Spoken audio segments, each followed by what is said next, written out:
고린도후서 12장의 말씀을 중심으로 다양한 부류의 친구를 사귀어라. 그러면 돈은 따라온다. 다양한 부류의 친구를 사귀어라. 그러면 돈은 따라온다. 라는 제목의 말씀을 전하고자 합니다. 오늘은 이렇게 몇 가지 우선순위라고 해야 될까요? 무엇보다 뭐가 더 중요하다. 세 가지 정도 말씀드리기 원합니다. 첫 번째, 교만보다 약함이다라고 하는 거예요. 뭐보다 뭐라고요? 교만보다 약함이다. 무슨 말입니까? 교만할 바엔 차라리 약해지라는 거예요. 그게 오늘의 중요한 메시지죠. 사실 그게 은혜지요. 교만할 바엔 차라리 연약하게 사는 거, 그 은혜인 줄로 믿습니다. 오늘 본문에 보니까 사도 바울이 자신이 받은 은혜가 뭐냐, 이거에 대해서 이야기를 합니다. 먼저 말하는 게 환상과 계시를 봤다는 거예요. 그래서 어디까지 올라갔대요? 3층 천까지 올라갔다. 3인칭으로 얘기하는데 사실 자기 얘기하는 거거든요. 3층 천까지 올라갔다 왔다. 굉장히 큰 은혜죠. 굉장히 큰 은사라고 할 수 있겠죠. 사도 바울은 그런데 이어서 그렇게 말합니다. 그게 7절이지요. 자, 이 계시와 환상을 본 이후에 이것에 대해서 이야기한다면 7절에 뭐라 그러냐. 7절 시작.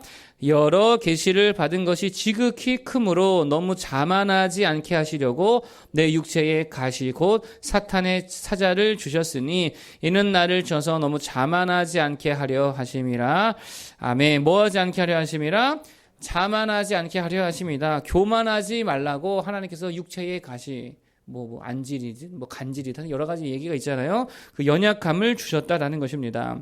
그러니까 하나님 입장에서 보면 그런 거죠. 교만할 바엔 차라리 뭐 하라는 거예요? 차라리 연약하게 있으라는 거예요.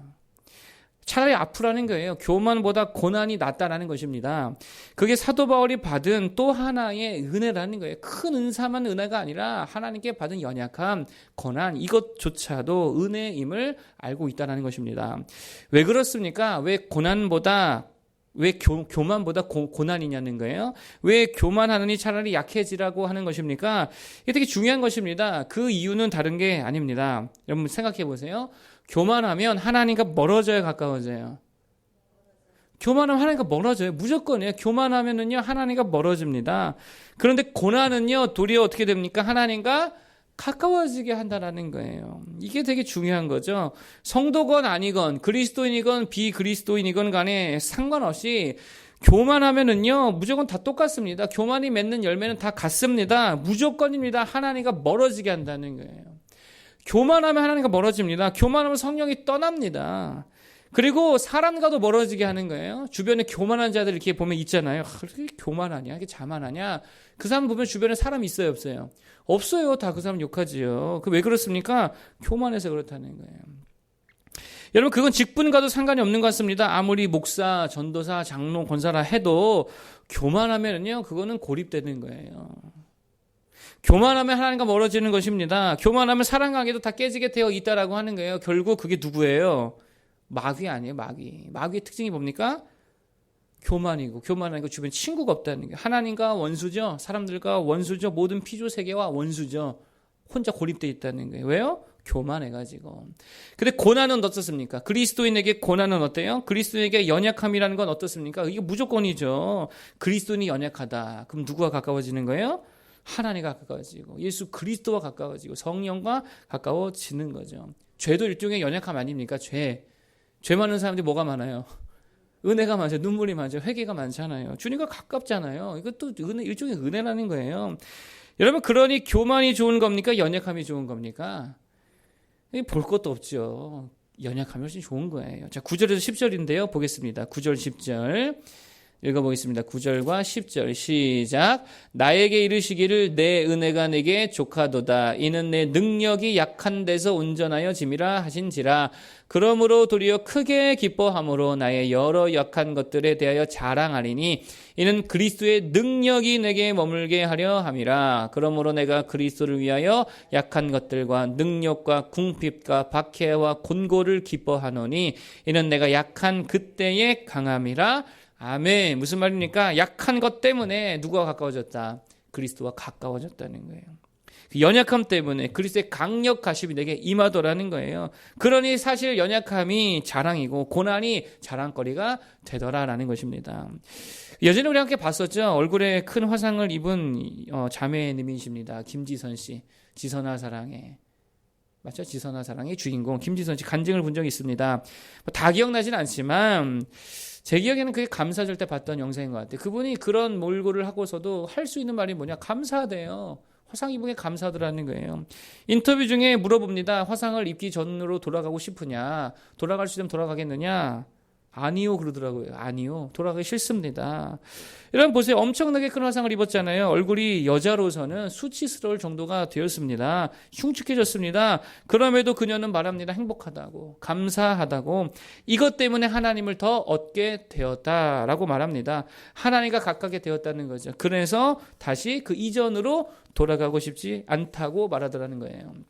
여러분 잘 보세요. 이게 고난과 연약함이 주는 엄청난 유익이라는 게 은혜라는 거예요. 그러므로 굳이 선택하자면 교만해서 무너지느니 차라리 약해서 무너지라는 거예요. 교만해서 무너질 바엔 약해서 무너져라. 너무 잘 나가서 교만해질 바엔 차라리 좀 못 나가서 겸손해져라 라는 것입니다. 하나님 앞에서는 그게 더 나은 모습이라는 거예요. 그래서 이렇게 보면은 이렇게 약점이 있는 사람들이 있죠. 아니면 모두가 다 약점이 있죠. 이 사람은 이 약점, 저 사람은 저 약점, 또 이 친구는 이 약점, 성격의 약점이 있을 수도 있고, 물질의 약점이 있을 수도 있고, 또 관계의 약점이 있을 수도 있고, 다들 보면 이렇게 약점들이 있다라는 것입니다. 그리고 각자가 처한 고난이 있잖아요. 뭐 경중을 따질 거 없이 각자에게 다 무겁지 않겠습니까? 각자에게 처한 고난이 있다는 거예요. 그런데 그거 보면서 비판하지 말라는 거예요. 약점 보면서 뭐라 하지 말라는 거예요. 그리고 자기에게는 약점 가지고 불평하지 말라는 거예요. 왜요? 그게 그에게 주신 하나님의 은혜임을 볼 줄 알 수 있는 우리 믿음의 안목들 되길 축복합니다. 그 왜 준 거예요? 그 연약함을 교만해서 망하지 말라고. 그게 주신 건 줄로 믿습니다. 여러분 그거 아십니까? 연약하다고 지옥에 보내진 않아요. 그렇잖아요. 연약하다고 지옥에 보내지 않습니다. 뭐 아프다고 상처 많다고 지옥 가진 않습니다. 그런데 교만한 자는 절대로 천국에 갈 수 없어요. 교만한 자를 위해 예비된 땅은, 천국의 땅은 한 평, 아니 방석 하나 정도도 되지 않더라는 게, 교만한 자가 갈 곳은 결국 어딥니까? 지옥밖에 없다는 거예요. 차라리 연약해지시기 바라겠습니다. 차라리 상처받기 바라겠습니다. 차라리 고난을 선택하시기 바랍니다. 그러면 하나님이 세워주시는 거예요. 하나님의 능력으로, 그리스도의 능력으로 우리 붙들어 주실 줄로 믿습니다. 그렇게 살아가는 모두 되기를 축복합니다. 두 번째로 말씀드릴 것은 이겁니다. 능력보다 인내라는 거예요. 뭐라고요? 능력보다 인내다. 12절입니다. 성경이 말하니까 그냥 얘기하죠. 12절. 자, 함께 보겠습니다. 12절 시작. 사도의 표가 된 것은 내가 너희 가운데서 모든 참음과 표적과 기사와 능력을 행하는 것이라. 아멘. 자, 여기 보면 사도 바울이 자신이 사도다, 내가 사도다, 이걸 나타내는 표가 있다는 거예요. 그러니까 당시 고린도 교회 안에서는요, 사도 바울이 과연 네가 사도냐, 네가 뭐 베드로서 예수가 함께 했니? 뭐 이렇게 따지는 자들이 있었거든요. 그때의 사도 바울이 말하는 겁니다. 아니, 나 사도 맞거든. 나도 예수님 만났거든. 그러면서 그 표가 있다고 이야기하면서 네 가지를 말합니다. 그 네 가지가 뭐냐? 참음, 표적, 기사, 능력이라는 거예요. 그런데 이 중에 첫 번째로 말한 게 뭐라고요? 참음이라는 거예요. 인내. 이게 표적과 기사와 능력 행함보다 더 우위더라는 거예요. 여기서 말하는 참음과 인내가 뭡니까? 인내 뭡니까? 요즘에 뭐 버틴다 이런 말 많이 해요. 저도 안 좋아한다고 얘기했죠, 제가. 그냥 버티는 게 아니에요. 인내라는 건 그냥 무조건 버티는 게 아닙니다. 여기서 말하는 참음과 인내의 개념이 뭐냐? 원어를 찾아봤더니 어떤 개념이냐면 이런 거예요. 불변하다라는 개념이에요. 불변하다. 인내가 뭐라고요? 불변하는 거예요. 참는 게 뭐라고요? 변하지 않는 거예요. 동일한 거예요. 그게 참음이고 그게 인내라는 것입니다. 하나님을 향한 믿음이 변치 않는 것, 불변. 이게 인내라고요. 그런데 좀만 생기면 막 믿음이 변해. 올라갔다 내려갔다. 하나님을 향한 마음이 뜨거웠다 차가웠다. 그러면 안 된다는 거예요. 그게 인내하지 못하는 모습이라는 것입니다. 또 사람과의 관계도 마찬가지죠. 믿음이 변하고 사랑이 변하고 사랑을 움직이는 거예요. 이런 거 안 되는 거지. 태도가 변하고 그게 뭐라고요? 인내하지 못하고 참지 못하는 모습이라는 거예요. 여러분 사람이 좀 불변해야죠. 동일해야죠. 안 그렇습니까? 그게 능력보다 중요하고 기적을 일으키는 것보다 훨씬 더 중요한 가치라는 것입니다. 여러분 그때 이게 생각을 조금만 해보면 이게 맞는 말이에요. 여러분 생각해 보세요. 능력이 아무리 많으면 뭐예요? 돈이 아무리 많이 있으면 뭐합니까? 사람이 맨날 마음이 변한다. 돈은 많은데 늘 오락가락한다. 그 돈이 뭔 소용이냐고요. 아무 소용 없잖아요. 그 능력이 뭔 소용이냐고. 맨날 화냈다가 친절했다가 짜증냈다가 뭐 좀 친절했다가 그거 상종하기 싫지 않습니까? 아무리 돈 많으면 뭐예요? 상종하기 싫은 거죠. 아무리 돈 많고 그래봐야 사람이 자꾸 오락가락하면 싫은 거예요. 좀 능력이 적어도 일관되고 동일하고 변하지 않는 사람이 이게 찐 아니겠습니까? 여러분, 그래서 최악의 리더가 누구냐? 맨날 오락가락하는 리더, 최악이라 그러죠. 이랬다가 저랬다가 하는 리더.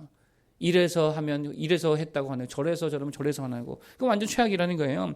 동일하게 사랑할 수 있기를 바라겠습니다. 동일하게 믿기 바라겠습니다. 동일하게 여러분의 자리를 잘 지키기 바라겠습니다. 오락가락하지 말라는 거예요. 교회도 맨날 오락가락하고, 사명도 오락가락하고. 제가 옛날에 좀 그랬던 것 같아요. 제가 예수 믿기 전에 성가대였거든요. 맨날 오락가락하고 여자친구 사귀면 데리고 갔다가 헤어지면 또 가고 오락가락했다는 거예요. 그거 아무 능력 없지요. 그 아무리 재능이 뛰어나면 뭐합니까? 노래 아무리 잘하면 뭐예요? 자리를 못 지키는데요. 아무짝에 쓸모없다는 거예요. 동일하길 바랍니다. 불변을 쓰기 바라겠습니다. 좀 참을 줄 알아야지요. 인내할 줄 알아야죠. 능력보다 뭐라고요? 참음과 인내라는 거예요. 그러므로 이렇게 하나 적용했으면 좋겠습니다. 능력을 구하기 전에 하나님 앞에 능력 주십시오. 구하기 전에 뭐부터 구하라는 거예요? 이 그릇을 구해야 되는 그게 뭐냐? 인내라는 거예요. 하나님, 내가 오늘도 인내할 수 있는 마음을 주옵소서. 내가 참을 수 있는 변하지 않는 심령을 허락하여 주옵소서. 그리고 난 다음에 그 심령 위에 변하지 않는 그 믿음 위에 능력을 쌓아 담는 거예요. 그러면은 그 능력이 배가 되는 거지. 알차게 쓰이게 될 줄 믿습니다. 여러분, 그러나 인내 없는 능력은요, 인내라고 하는 그릇에 담지 못한 능력은요, 그 밑 빠진 독과 같다는 거예요. 아무리 쏟아 부어도 능력을 다 줄줄 샌다는 거예요. 돈이 그렇지 않습니까? 여러분, 돈이 줄줄 새는 이유가 뭡니까? 인내가 없어서 그래요. 여기 쓰고 저기 쓰고 오락가락 여기 쓰고 저기 쓰니까 돈이 다 새는 거죠. 하나님 앞에 인내를 먼저 구하기 바랍니다. 그리고 나서 능력을 거기에 담기 바랍니다. 그러면 꽉꽉 채워져 가지고 엄청나게 든든하게 서게 되더라라고 하는 거예요. 그렇게 살아가는 모델을 축복합니다. 마지막 세 번째는 이겁니다. 돈보다 관계라는 거예요. 뭐라고요? 돈보다 관계다. 돈 쫓지 말고요. 관계를 따라가길 바라겠습니다. 14절인데 참 좋은 말씀인 것 같아요. 14절 읽어보겠습니다. 시작. 보라, 내가 이제 세 번째 너희에게 가기를 준비하였으나 너희에게 폐를 끼치지 아니하리라. 내가 구하는 것은 너희의 재물이 아니요 오직 너희니라. 어린아이가 부모를 위하여 재물을 저축하는 것이 아니요 부모가 어린아이를 위하여 하느니라. 아멘. 중간에 보니까 내가 구하는 것은, 내가 바라는 것은 너희의 재물이 아니요 오직 뭐라고요? 오직 너희니라. 진짜 멋있는 말이죠. 내가 구하는 것은 너희 재물이 아니야. 너희야. 내가 구하는 건 바로 너야. You are best of me. 너의 재물을 원하는 게 아니고 나의 최선은 바로 너야. 같은 말이죠. 관계를 중시 여기라는 것입니다. 무엇보다요? 돈보다. 이 돈이 신이 된 시대에 돈보다 관계가 중요하다는 거예요. 이익보다 관계가 중요하다는 거예요. 너희를 얻기 위하여 너희에게 재물을 요구하지 않았다는 이게 사도 바울의 지금 이야기잖아요. 여러분 사실 레위기나 뭐 이런 데 성경에 보잖아요. 그럼 주의 일에 전담해서 하는 이게 전임 사역자죠. 하나님 일의 전임 사역자들에게는요, 그의 먹을 것을 반드시 그 공동체가 채워주게 되어 있습니다. 이거 하나님 명령하셨어요. 아주 명령으로 못을 박아놨습니다. 여러분, 그러므로 사역자는 자신이 지도하는 공동체를 향해서의 어떤 권리가 있는데 그게 뭐냐? 물질을 요구할 권리가 있다는 거예요. 내가 전임으로 사역하기 때문에 내가 필요한 물질을 채워주십시오. 이걸 요구할 수 있는 권리가 있었다는 것입니다. 성경적 권리가 있다는 거예요. 이게 사도 바울의 권리였다는 거예요. 당시 사도였잖아요. 고린도교의 담임 목사였습니다. 요구할 수 있었다는 거예요. 그럼에도 불구하고 사도 바울은 고린도 교회에게 일체의 물질을 요구하지 않았다는 거예요. 왜요? 고린도 교회와의 관계가 더 중요했기 때문입니다. 이 관계를 얻기 위해서라면 내가 물질을 얻지 않겠다는 거예요. 여러분들의 마음을 얻기 위해서 내가 물질을 하나 더 받지 않겠습니다. 이 관계를 더 우선시 했다는 거예요. 여러분 한번 생각해 보세요. 돈 가고 관계 가요? 관계 가고 돈 가요? 돈 가고 관계 가고 돈 가요? 잘 생각해 보세요. 관계 가고 돈이 가는 거예요. 돈으로 관계 살 수 있어요? 못 사요. 돈으로 관계 못 삽니다. 1억 1,000만 금을 줘봐요. 그걸로 사람의 마음 관계 살 수 없습니다. 표면적인 척하는 건 할 수 있겠지요. 뭐 친한 척, 사랑하는 척. 그걸로 진정한 관계 못 삽니다. 그런데 진짜 관계가 형성되잖아요. 돈은요, 따라가는 거예요. 그래서 그리스도인들은요, 돈 따라 사는 거 아닙니다. 늘 제가 말하기 천박한 거예요. 제가 돈 따라 사는 거 천박합니다. 돈 추구하며 사는 거 아니에요. 차라리 관계를 맺으면서 관계에 집중하는 거예요. 먼저는 누구와의 관계요? 하나님과의 관계에 집중해야죠. 그 돈이 뭐가 중요합니까? 하나님과의 관계가 훨씬 중요하죠. 신통이라 그러잖아요. 다음은 인통이요. 사람과의 관계에 집중해야지. 그럼 물통은 다 따라오게 되어 있다는 거예요. 드류 베리모어의 손자 존 베리모어라는 유명한 배우가 있습니다. 헐리우드에서 번 돈이 연간 수백만 달러가 넘는다 그래요. 엄청나게 돈 많이 버는 유명 스타지요. 그런데 그의 성공에 한 가지 비결이 있었다라고 합니다. 그게 뭐냐? 그게 친구가 굉장히 많았다는 거예요. 그런데 친구가요, 최하층에서부터 최상층까지 굉장히 다양한 부류의 친구가 있었다는 거예요. 거지 친구도 있을 때 불황자도 친구였대. 그래서 불황자 친구에게 가서 대화 나누고, 또 윈스턴 처칠도 그의 절친이었다 그래요. 그래서 그에게 위로도 받고 격려도 받고. 그러니 여러분, 그렇게 관계가 넓고 깊으니 성공은 따놓은 탕상이더라라고 하는 것입니다. 그러므로 이런 겁니다. 돈을 소중히 여기는 만큼, 요즘 돈 소중하잖아요. 그거 다 알죠. 돈 소중히 여기는 만큼만이라도 하나님과의 관계, 그리고 다른 사람의 관계를 정말 소중히 여길 줄 아는 자를 되길 바라겠습니다. 돈 잃어버리면 마음 아파요, 안 아파요? 아프잖아요. 한 1,000만 원, 한 1억 잃어버렸다고 생각해보세요. 피 같은 돈인데. 근데 그만큼 하나님과의 관계를 좀 아쉬워하냐, 이 말이에요. 그만큼 사람과의 관계 아쉬워하냐는 거예요. 그렇게 관계를 돈 소중히 여기는 만큼만이라도 좀 집중하고 할 수 있기를 바라겠습니다. 그러면 정말입니다. 신통하면 인통하고, 인통하면 물통하더라. 진리를 담고 있지요. 그렇게 축복된 삶을 살기를 바라겠습니다. 오늘 세 가지 우선순위란 우선순위인데요. 첫 번째, 교만보다 약함이더라. 교만할 바엔 차라리 연약해지기를 선택하시기 바랍니다. 그러면 그리스도의 강력함이 임하기를 믿습니다. 두 번째, 능력보다 인내다. 인내라는 마음의 그릇이 먼저 되지 않으면, 불변이라 그랬죠. 불변한 마음, 동일한 마음이 되지 않으면 능력 아무리 부어줘도 소용없습니다.